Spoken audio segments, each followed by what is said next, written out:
بسم الله الرحمن الرحيم والفجر وليال عشر والشفع والوتر والليل إذا يسر هل في ذلك قسم لذي هجر ألم تر كيف فعل ربك بعاد إرم ذات الإماد التي لم يخلق مثلها في البلاد وثمود الذين جابوا الصخر بالواد وفرعون ذي الأوتاد الذين طغوا في البلاد فأكثروا فيها الفساد فسب عليهم ربك صوت عذاب إن ربك لبالمرصاد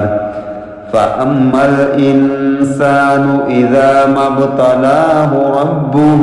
وأكرمه ونعمه فيقول ربي أكرمن وأما إذا ما ابتلاه فقدر عليه رزقه فيقول ربي أهنن كلا بل لا تكرمون اليتيم ولا تحاضون على طعام المسكين وتأكلون التراث أكلا لما وتحبون المال حبا جما كلا إذا دكت الأرض دكا دقا وجاء ربك والملك صفا صفا وجيء يومئذ بجهنم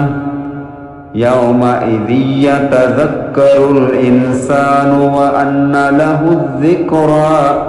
يقول يا ليتني قدمت لحياتي فيومئذ لا يعذب عذابه أحد ولا يوثق وثاقه أحد يا أيتها النفس المطمئنة ارجعي إلى ربك راضية مرضية فادخلي في عبادي وادخلي جنتي